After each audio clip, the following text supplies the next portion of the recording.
Hello and welcome to the Film Pulse podcast. This is episode number 449. My name's Adam Patterson. With me today, we got Kevin Rakestraw. Hey, Kevin. Hey, hi. This week on the show, we'll be taking a look at the found footage horror movie Incantation, which is available now on Netflix. We'll also be going over some of what we've been watching on the watch list, and this week's new releases in theaters, VOD, and Blu-ray. Thank you so much for joining us this week. Please remember to review us on iTunes if you get a moment. That'd be great. No housekeeping. Gearing up to cover Fantasia Fest this year, hopefully. So there's a lot of movies that I'm really excited about for that. If you're not familiar, Fantasia Fest happens every year in Montreal. It is in person, back to in person this year. So, and their lineup is pretty incredible. I've said it last year, I think, but Fantasia Fest has like quickly become one of my favorite festivals. Like every other festival, I feel like has just gotten so boring with their lineups for the most part. Yeah. And Fantasia is like always picking really interesting different things. So excited for that. Stay tuned. With that, I think we could just get straight into our review. All right, this is directed by Kevin Coe. I have a synopsis here. Warning: this is a cursed video. It might contain certain risks to watch. For those who dares to follow, please follow the puzzle of my daughter's curse with me. So, okay. All right. So, I kind of get what they're going for here. They're really trying to push this whole found footage narrative with this one, which is kind of interesting. That like this one seems like it's like a deliberately like manicured thing, like it's made for the audience, if that makes sense. Like most found footage movies are just that, like it's just a collection of clips and things that someone supposedly recorded, and then someone found this footage, and we're just seeing it verbatim. Like with this one, though, it's a little bit different. It's almost like a documentary where things are deliberately edited and cut, and we have like flashbacks, so things are told in a non-linear manner. And then also we have like slow-mo replays and stuff like that in here. So it's definitely like something designed to show you. And then there's also like viewer interaction with it too, where like they'll show you stuff on screen and have you like do little exercises, little optical illusion type things. So that was kind of cool. But getting into the movie itself, Kevin, what were your initial impressions of Incantation? I didn't know that this was going to be found footage. Nor did I. I actually didn't. I didn't know anything about Incantation, to be honest. Nor did I. I didn't even know it was coming out. Like I didn't know anything about it. Yeah. So, you know, it starts off with the found footage setup, but like you said, it's got this like interactive sensibility to it, which I found kind of interesting at first, because I was like, okay, this might be like a different twist at least, or something, you know, it's like a different play on it. I thoroughly enjoyed the like folklore aspect of it. I'm a sucker for that, and curses and stuff. But again, when it comes to found footage movies, I get so hung up on like, how does this movie work? Like, this movie makes no sense in terms of found footage. There's way too many cameras. There's cameras everywhere. Like, even like little scenes, like in a car, there'll be like a 3-camera setup. Well, they try, and you're like, they don't have 3 cameras. This is something that always, and if you've ever heard me review any found footage movie, this is something that I get hung up on too, is like the technical aspect. Like, how are they capturing that sound when like the camera's in a car and like a person clearly is not mic'd up, and like how are they, you know, there's like a lot of different technical aspects of it. They tried to account for a lot of this stuff. Like, you can see that like the cars do have mounted GoPros, like multiple mounted GoPros. There's a nanny cam hidden in the daughter in this movie hidden in her stuffed animal. So that's how we get a lot of those shots. But I do agree with you. Like, I think, like for me, it was there. Like there were moments where I'm like, I'm not sure how this all works, but just the way that this movie is set up, I was kind of able to suspend my disbelief for the most part. Yeah. Which isn't a huge issue, you know, but for me, the thing, if I dig into it a little bit more, that kind of confuses me is why. In terms of like the visual presentation, where you have three cameras in a car and it's constantly cutting between the three, it's just, you're kind of sitting there thinking, why are you doing this? Like, there's no need for this Right. Yeah. amount of cutting. There's That, like, what you're showing me is not that visually interesting.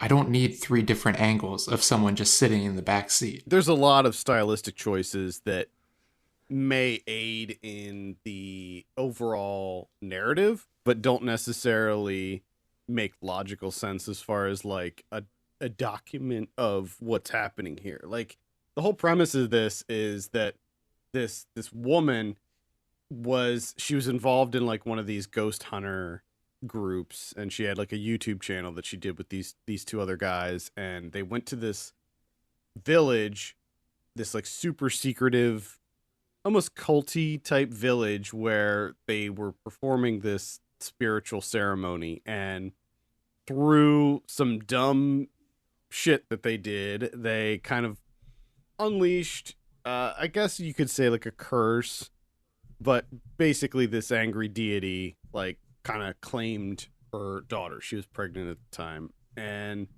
so what you have here is her trying to document everything that's going on. And one of the things, like one of the kind of hooks here is that like she wants everybody to see this so that they can like do this kind of protection spell thing. But again, it doesn't make a lot of logical sense as to why things would be told out of order, because you have flashbacks in this, like a Mm, lot of yeah. flashbacks. And while it does aid in the storytelling, I think that the way that it's told out of order does make it more entertaining and more compelling.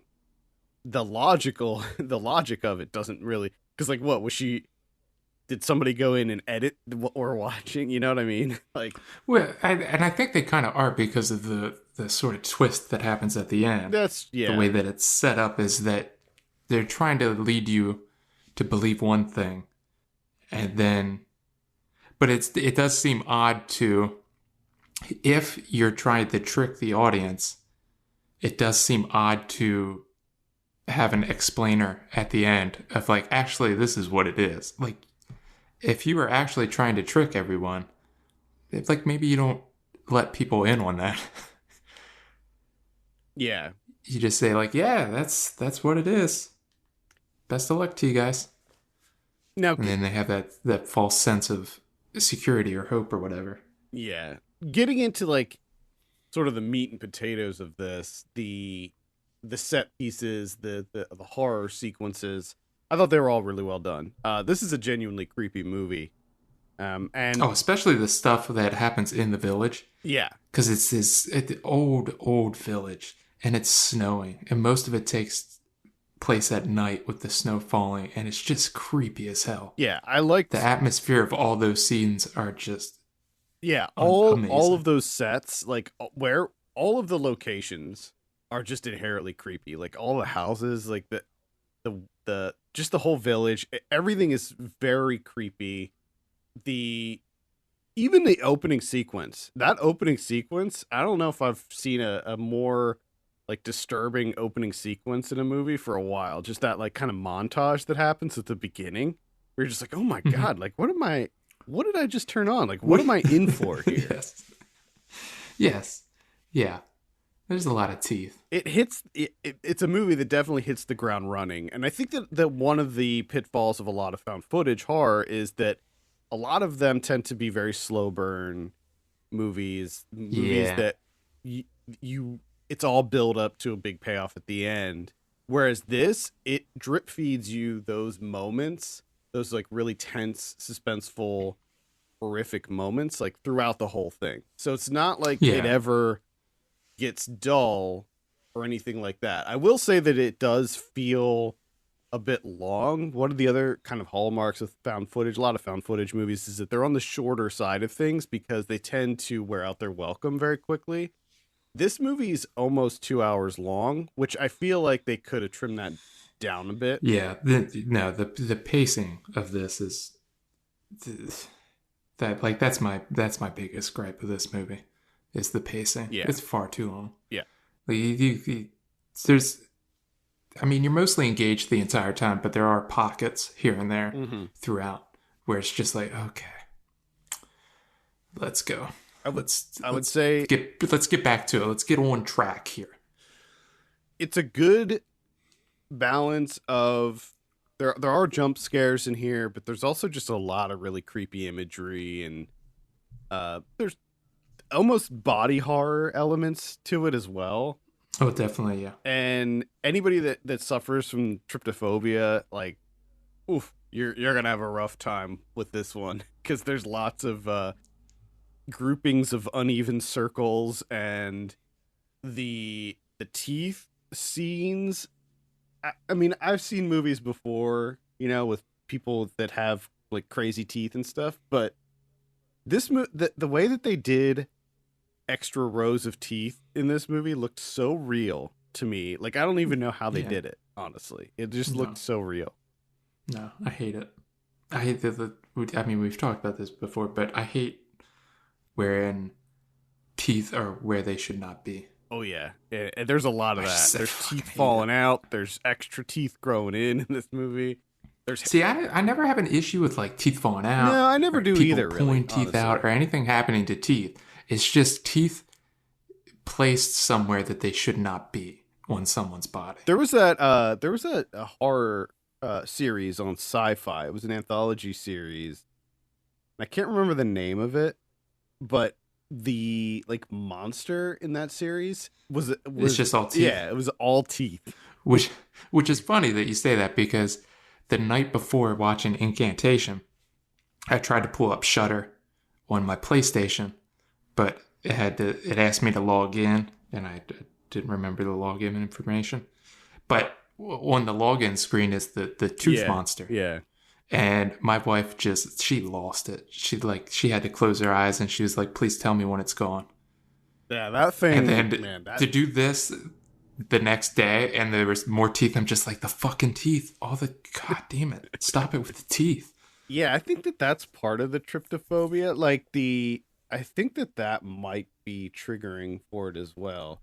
The circle, like there's a scene towards the end where there's like something that's covered up with like a cloth, like a veil, and the main character she lifts it up, and like that, you're just like, oh my god, that was very triggering to me. That made my skin crawl. Yeah. And there's also like her daughter is basically, so her daughter's like cursed, and she's trying to like break this curse, and she's trying all these different things, and her daughter just keeps getting sicker and sicker, and the wounds that show up on her daughter's skin are very I think triggering as well. Yeah, there's a lot of creepy, gross stuff. But I do like this, like you mentioned before, is how mostly with found footage movies is you have this very slow burn build up to like what actually happens. But here it's interesting in that you get it kind of like right off the bat and pretty much throughout. And really the slow burn build up is to the explanation of what is happening. Yeah. And I found that very engaging because it was creepy. The effects work are pretty damn good. Everything involving the village, and it's just like I was so hooked with the village and this ritual that they're doing and this deity and this curse and everything that the whole time I'm like, I want it explained to me. I need to know. I still have a shit ton of questions, which I think is a positive and a negative at the same time. Because there's a part of me that's like, this doesn't really make a whole lot of sense to me. When you pack a movie full of like crazy imagery like this, there tend to be a lot of questions that get raised. Like, what does that have to do with anything? Like, what is the significance of the worms and caterpillars and all that stuff? And like, there's just a lot of when you there's just a lot packed into this, a lot of like folklore packed into this. Yeah. And I thought for the most part it was really good. I didn't have any expectations going into this. I didn't know anything about it. I'm inherently skeptical of anything that's found footage, but I think everything in this is done very well. The daughter, the young girl that plays the daughter in this, like they put her through the ringer in this movie, and she did a really good job. I mean, I guess Yeah. a part of the props can be to the director to manage to like I don't know what he had to do to get that performance out of her. Hopefully nothing too traumatizing, but like that was pretty impressive because there's some really horrible shit that happens to that girl in this movie and she handles it very well. Yeah. She gets to do a lot. She has quite a range in this Oh movie. yeah. Oh yeah. Yeah, this was like a very this was a surprise to me. Like I literally didn't even know that this movie existed before Friday, so for this to just drop on Netflix and be actually good, it's kind of a nice little treat. Yeah, I would agree. Again, the only issue I really have with it is the pacing. Yeah, I think yeah. this could have been streamlined and it would have been far more impactful. Ugh, But I'm just even then, it's still there's a lot of good here. yeah. I think it's definitely worth a look if you're into horror, if you're into found footage. Like this is definitely a high quality one. Especially in terms of like folklore, because this is a really, to me, intriguing and engaging folklore. Like, I want to know so much. Yeah, I mean, just like the village, like just everything with the village was so good. As soon as they did their hand gesture thing, I'm like, oh shit, this is gonna be this is gonna be serious. And like If how you got like hand gestures for what you're doing, it's serious business. it's also interesting, like how they show you the symbol at the beginning of the movie, and they're like, "Remember this," like, and then you can spot it like throughout the movie. There's like hidden the symbols like hidden in plain objects and stuff, and then they also tell you that the more you learn about it, the worse it gets for you. Like the curse, like it takes hold more and affects you more the deeper you dive into it. Yeah. So they do a lot of that kind of thing where they're like continuously kind of fucking with the audience, which I liked. One of the things that I mean the beginning of the movie is it's freaking wild what happens at the beginning because like you find out that this woman has this like curse and everyone around her it's not her per se but everyone around her anyone in her orbit has horrible things happen to them and that montage at the beginning where they're just showing all of this horrible stuff it's wild, man. Yeah, like you said, it definitely hits the ground running. Yeah. All right, let's go ahead and Who's give Incantation a score out of 10. What are you going to give it? man? I think I'd give it like a 6.5, 7. That's where I'm sitting at a 7 on this one. I think it's definitely worth a look. It yeah. The issues I think that the issues you had with it are very similar to me, my issues, but it's not enough to really mm, make me say like avoid it or anything like that. It's still definitely worth a Oh no. look because it'll definitely stick with you. It's pretty disturbing. Yes. Yes, it is. All right, let's move on and talk about some of what we've been watching. I have just a couple things to go over this week. I am seeing the new Thor movie. I'm pretty excited about that, but I haven't seen it yet as of this recording. So stay tuned for next week, and I'll report back on that. I saw The Princess. This is directed by Lee Van Kiet. Probably mispronouncing that. Apologies.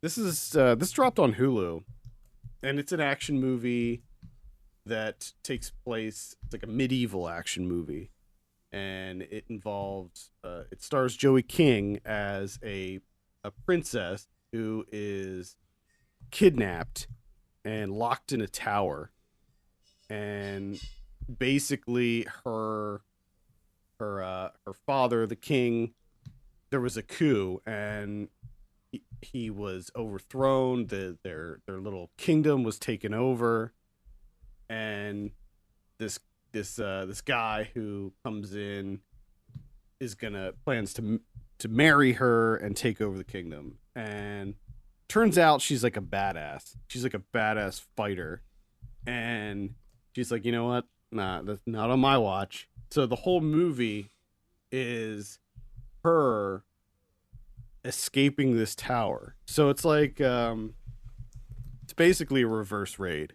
She starts at the top of the tower and she just works her way down. And the whole movie is just her going level by level, just encountering different enemies and just destroying them one by one as she makes her way Hmm. down to the bottom of the tower. And it's pretty badass. The movie itself like is not great as far as like dialogue, and it's pretty thin on plot. Like what I said is exactly just what the movie is for the most part. But if you're just looking for a dumb, exciting action movie, this definitely fits the bill. Like it's violent, it's well choreographed. The director, his last movie, Fury, was really good. It was a Vietnamese action movie, and it. I think I talked about it like way back I whenever. think I do. I do remember that movie. Yeah, it was about a woman whose daughter gets kidnapped. Actually, I don't even know if it was his daughter. I don't think it's her daughter. Oh, you know what? I remember what it was. It was her daughter did get kidnapped, but they didn't mean to kidnap her daughter. They thought it was someone else. And it turns out No, that no. she's like this badass fighter who rips through people. And I remember the action set pieces in that one were nuts. And they're pretty good in this as well. So yeah, I mean it's on Hulu. So if you have Hulu, I would say give it a look. If you're looking for just some dumb action that doesn't have a lot of substance to it, uh, Joey King does surprisingly well in this. Like she does a really good job. I mean they have her do a lot of like physical stuff, and I think she handles it quite well. So yeah, give it a look. The Princess. Well, a thing that you'll probably be seeing over the next year or so is my wife and I trying to check off movies that are very popular. You know, very popular movies from like the 90s or early 2000s, whatever, 80s, what have you, that either I haven't seen or she hasn't seen. So some of these will be rewatches, some of them will be new. But it just for some reason wanted to go over some of the big, you know, almost blockbuster type deals. And one of those is Independence Day from 1996. So my wife did not see Independence Day back in the day. So, you know, it's July 4th weekend. What better time Yeah, for yeah. Roland Emmerich's Independence Day? And for me, I haven't seen this movie in a long time. So I was pretty excited. Um, and it's just as stupid as I thought it was, but in a fun, big, stupid way. I yeah, Uh, I agree. the thing that kind of struck me at first is because I think most people, the thing that they remember about this is Will Smith. You know, it's Will Smith fighting aliens. But this actual movie, like Will Smith doesn't show up until the decent ways in. And I just remember like watching, I'm like, am I thinking of a different movie? Like, I'm pretty sure I should see Will Smith by now. And he has not shown up. But, man, this movie's just stupid as hell.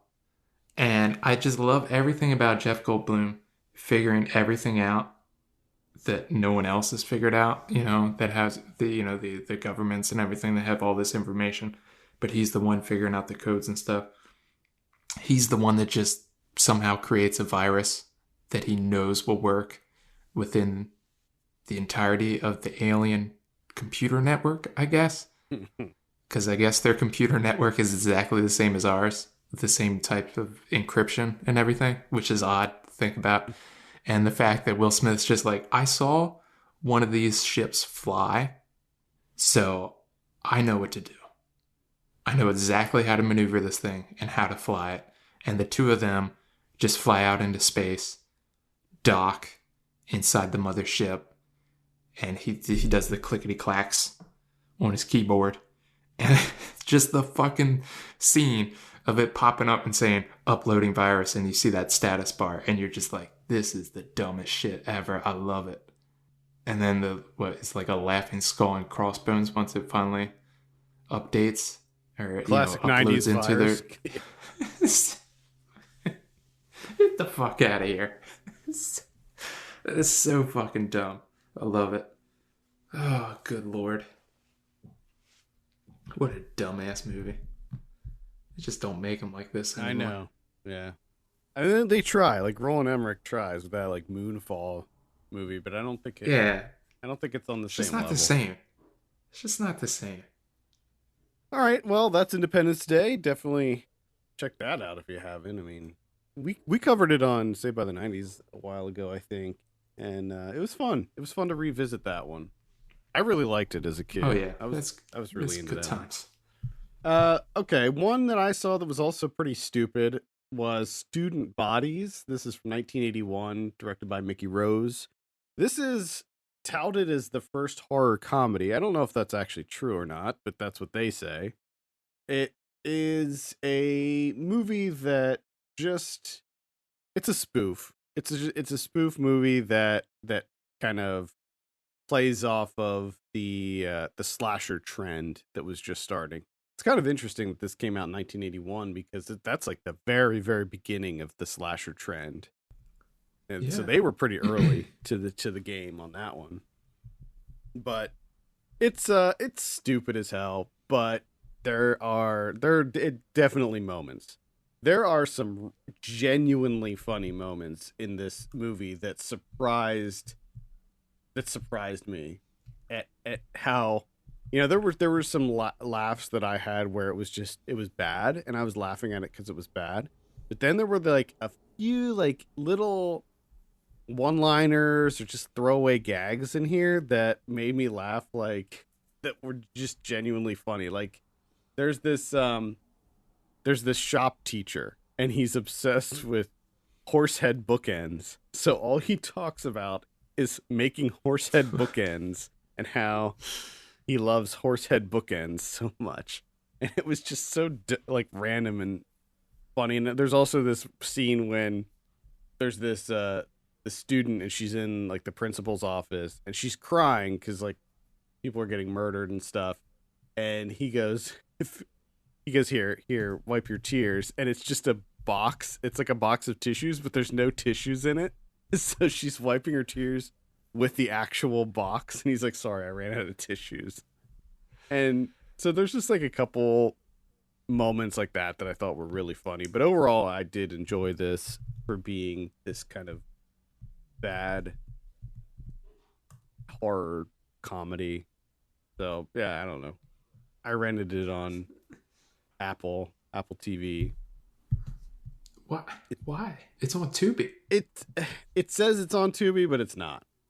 Ah, I hate when that Yeah, happens. it was a trick. So at some point it must have been on Tubi because it says it's on Vudu as well, but it's not. If you actually click on it, it takes you to a movie called The Open Road, Ah. which is interesting because not only does it, so if you click on it, it takes you to The Open Road on Tubi, which is a movie starring Jeff Bridges and Justin Timberlake. And if you click on the Voodoo one, it does the same thing, which is Well, it's interesting because I just clicked on the Roku channel, which also takes you to the open road with Justin Timberlake and Jeff Bridges. yeah, I don't get it. Like how is Student So Bodies? someone got their wires crossed over at Just Watch. Yeah, That happens a lot, unfortunately. I don't think it's their fault. I think it's just like the APIs. on Yeah, these it just things. sucks when you get so excited where you find a movie on Letterboxd where you're like, oh shit, this is actually on a streaming service, and then you click on it and it's a completely different movie. Yeah, that's kind of how it was with Student Bodies. That's why I ended up renting it because I was like really mad that, and I really wanted to see it at that point. So I was like, screw it. That's how they get you. It's a long con. Ooh, It's just the whole thing. I like that. That's a good conspiracy theory you have there. You're just like they get you hooked. And you're like, I gotta fucking watch Student Bodies now because they're keeping it from me. Mm-hmm. Mm-hmm. Well, I watched another Alien movie, and that's Fire in the Sky from 1993. Rob Lieberman. Ooh. Fire in the Sky. Robert Patrick. It's going. You know, I thought this would help me out with the X Files itch that I have since I finished that entire series, and this does a pretty good job of taking care of that. Everything involving the alien abduction. So this is apparently based on a true story.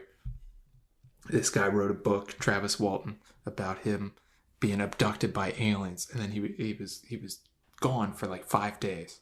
Him and his best friend and another group of guys, they had this government contract to clear trees for this new highway that was being put in, right?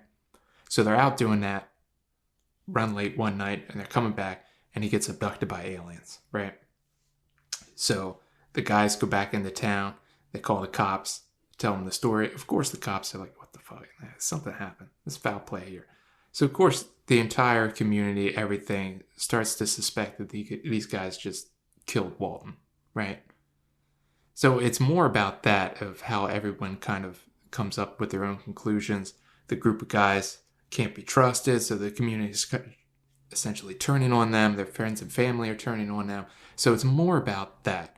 And when it's about that, it's decent. It's okay. It's nothing special. But when it does show the fire in the sky, quote unquote, and then him being abducted, like all of that is just phenomenal. Like the atmosphere of it, the effects of it, all of it is just hands down top notch stuff. And then at the end, they kind of get creative license with what happened inside the alien ship, because I guess the filmmakers and producers thought that Travis Walton's actual recounting of the story was just too dull, so they came up with their own thing, which is it is disturbing. Yeah. So I saw this movie when I was very young. It's probably shortly after Probably it came out. So I was probably like 10. And too young. yeah, I was way too young for it. And I think that this movie it's there's a it's deceiving because I believe that this movie is rated PG. And I could be wrong. I'm pretty sure it's rated PG. Let me just confirm. Oh, PG-13, I'm sorry. But when you see this movie, like this movie scared the absolute shit out of me as a kid. I had nightmares for days because Oh, I bet. because of that. It was the like the scene inside the alien ship, Yeah. and like I was like convinced that they were gonna freaking like take me when I'm in bed. It was just so I was just so disturbed by it Yeah. as a Oh, child. I could totally imagine, because I'm so glad that I did not see this as a kid, because if you remember, X Files was too scary for me. I couldn't watch X Files as a kid because that shit scared the bejesus out of me. So Fire in the Sky would have fucking ruined me. The I just remember I remember almost nothing about this because I haven't revisited it since I was young. The only thing I remember is there was a scene when he first came back, and I remember him like talking to somebody on a payphone, which is like a totally random thing. And I also remembered the scene when he's abducted and they put that like latex sheet Mm-hmm. thing over him and like stretch it over him, and that scene, man, that will always stick with me. Yeah, this it's well done, I will say.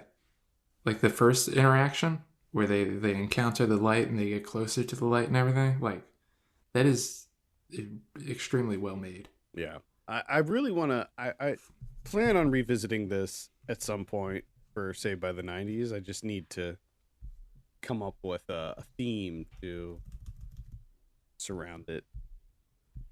I might do movies that like scared me or something. Do Well, something like that. there's got to be a lot of '90s alien abduction movies. Yeah, I mean the X Files really kicked that whole thing off. I think Yeah. the other one that scared the bejesus out of me was War of the Worlds, the TV show. There was Okay. the opening sequence of War of the Worlds, and I don't think I've ever actually seen the TV show, but there was the opening sequence where there was like an alien hand that went over the globe and like grabbed onto the globe, and that scared the shit out of me as a kid. Anyway, that's all I have. I don't have anything else. The only other thing that I watched, which is this might be hands down one of the dumbest sequels I've ever seen in my life, and that's I Still Know What You Did Last Summer. Oh God. This the sequel to I Know What You Did Last Summer. This is 1998. Danny Cannon directed vehicle here. Kudos to these guys for what they do because this is just insane, absolutely insane. That you take the killer from the first movie, which I can't remember how the first one ended, but I'm pretty sure he died, or maybe he didn't die.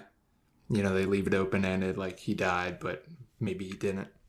So this one sees them, Jennifer Love Hewitt and her college roommate, Brandy, winning a radio contest that gives them 4 tickets to the Bahamas.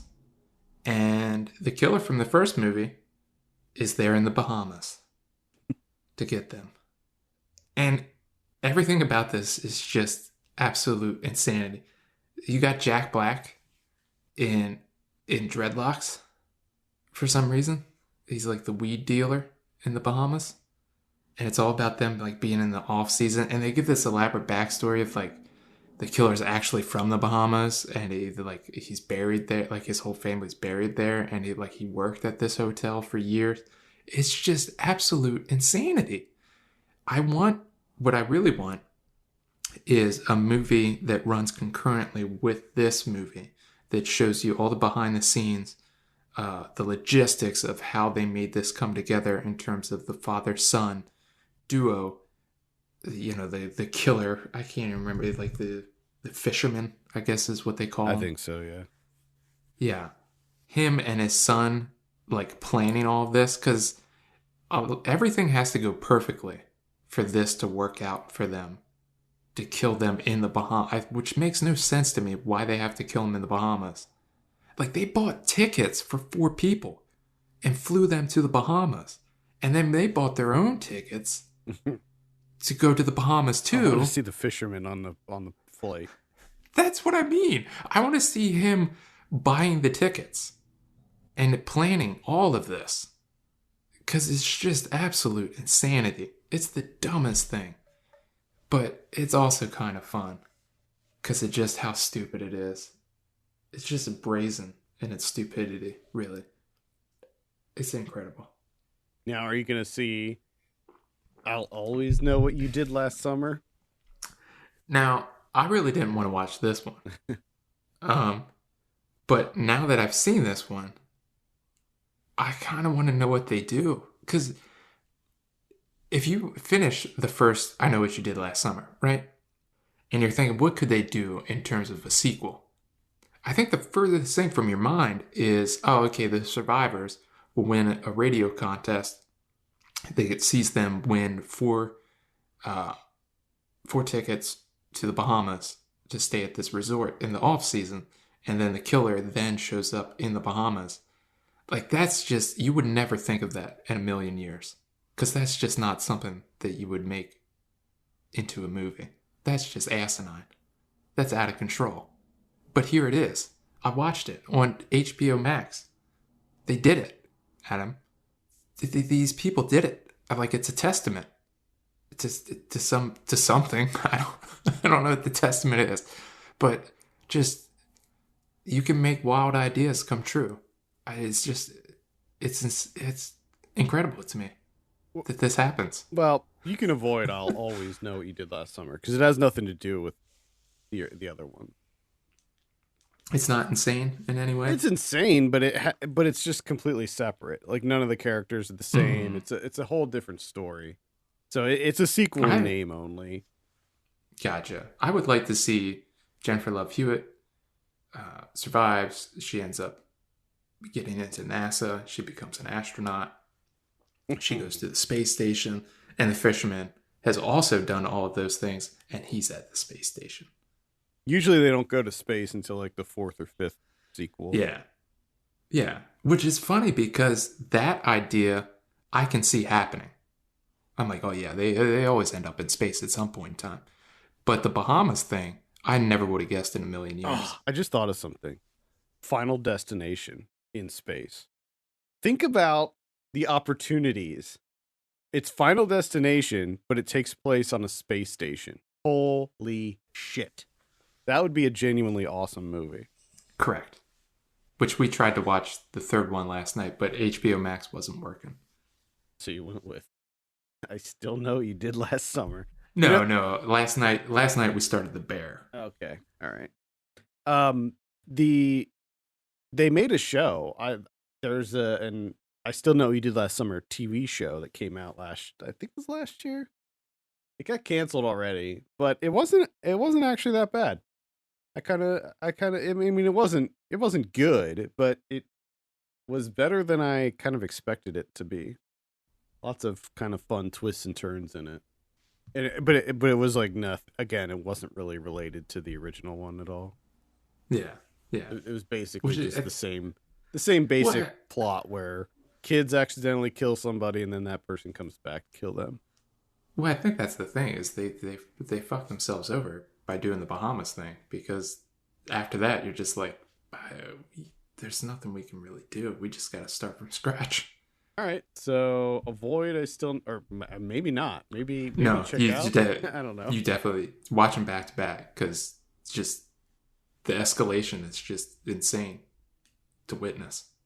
I'm actually just not really a fan of that series in No, general. it's a stupid series. I mean, there's worse series out there. Like the urban legend movies are even worse. But yeah, I just was never really. I No, mean, because I it's feel just I the feel like shitty that knockoff. came off the heels of Scream, and like Scream was just such a far superior series. All right, let's take a look at what we have in theaters this week. The only one of note is Halls of Fury: The Legend of Hank, the animated film. Halls of Fury: The Legend of Hank. Huh. So, yeah, I mean, there's that. That's it. All you got. Wow. Yeah. VOD this week got a number of things. Starting on the 12th, we have Glass House, which is this kind of dystopian sci-fi movie. I actually liked it. Thought it was pretty good. Oh yeah. Yeah, that was okay. We got The Silent Party, which is be a horror movie. Got Neon Lights coming out. Guests Oh yeah, neon lights. Guests begin disappearing in an off-grid location during a family reunion of misfit siblings and their offspring. Oh no. We got Take the Night. This is a Saban Films release. It's an edgy crime thriller. Twisted tale of sibling rivalry and family secrets. Oh no. Look out for that. Got Fair Game. This is a re-release of an exploitation film. I don't think it ever got released in the US, but it's coming out now finally. A young woman running a wildlife sanctuary in the Australian outback is in trouble when she's confronted by three kangaroo hunters. Oh no. They got bored with killing kangaroos and they decided to start killing the animals in the sanctuary. And then when they see how attractive she is, they decide to start going after her too. Man, So it's I a hope they die. deadly. Terrible, terrible deaths. Yeah, I'll be checking this out. I like exploitation movies, and this one looks pretty good. So I'll definitely be giving that a look. We got Death Hunt coming out. Death Hunt. In the film, a developer and his mistress traveling to their weekend retreat are taken hostage by a group of men and brought to a remote island. And then they're going to get hunted for sport. Yeah. Ah, It's, a lot of hunting truly of an people. original idea there. Seems like the theme for this week's releases are hunting people and siblings and secrets. Yeah. Got The Killer coming out. This is on July 13th. Very excited about this one. This is an action. This is an action thriller. It's a hitman who's like retired, and he's like babysitting, and the person, the girl that he's babysitting, gets kidnapped, and he decides, he's like, you know what, that's not cool. I'm gonna go after and kill everybody and get this kid back. Hmm. Looks quite good. I believe it is a South Korean film. We got on the 14th, Bowen's Heart, A Broken Heart, An Unbreakable Spirit. Looks like maybe it's a documentary. On the 14th, we have Diary of a Spy. On the 14th, also on Shudder, we have Good Madam. On the 15th, we have Gateway. Looks to be a crime thriller. We have, let's see, Karma Link. This is a sci-fi. And we have She Will. This looks like it's a gothic tinged drama. Okay. On Amazon Prime, we have Don't Make Me Go, starring John Cho. Got American Carnage. This is the Saban Films release. We have Image of Victory on Netflix. This is a war film. Takes place in 1948. We got Marcus. We got Living Wine. Looks like a documentary about wine. Oh yeah, there we go. Yeah, another. More of those. Again, love those wine docs. We have Wrong Place, starring Bruce Willis. We have One Up. We got Girls to Buy. And on Netflix, we have The Gray Man. Oh man, That's also going to be in theaters. back huh? Oh yeah, yeah. Ryan Gosling, Billy Bob Thornton, Chris Evans. I think that this is the one that's directed by the Russo brothers. You would be correct. Man, Chris Evans. Fucking enough already. I like him. He's just in everything, it seems like. Yeah. He's not a good actor. I mean, it's not as bad as Chris Pratt. That's true. That's true. Another bad actor. I don't think they're bad per se. I just don't think they're great. Yeah, they're nothing. I'll void just never spaces. forget Chris Evans in Not Another Teen Movie. One of the most underrated spoof movies ever. Yeah, that's the thing. It's like those two are good at playing the side character comedic relief type. But then when they made that transition to like Action, leading man, yeah, action star. Like, who the fuck thought that was a good idea? I don't know. I think Chris Evans is a good choice for Captain America. On Blu-ray this week, we have Leap of Faith from 1992 with Steve Martin. If you haven't seen that, it's a great one. Plays like one of those televangelist type. We got The Frisco Kid from 1979. We have Galaxy Quest getting a new Blu-ray release. Domestic Disturbance from 2001 with John Travolta and Vince Vaughn. We've got Down to Earth, the classic Chris Rock comedy from 2001, which we saw in the theater. I'll never forget. We sure did. Did we stay for that one? We Or was did, that one to- but we didn't. Oh, yeah. But it wasn't a good time. No, I do remember hating that so much. It was very bad. Bebe's Kids from 1992. Incredible. Bebe's Kids, remember that one? I do. Georgia Rule from 2007. Basketball from 1998. Wow. Let's see. Bigfoot or Bust? That looks... Wow. That looks like something. Changing Lanes from 2002. The Last Broadcast from 1998. Wolfhound from earlier this year. I think that's pretty much it. Oh. Not a lot. Not a lot this week. What about Criterion's? Oh, we got two. You got David Lean's Summertime, which is good timing, 1955. All right. And then Raging Bull. That's a biggie. Of course. That's a big one. You got all sorts of commentaries on here. All sorts of program. I mean, this sucker's jam-packed. That's a...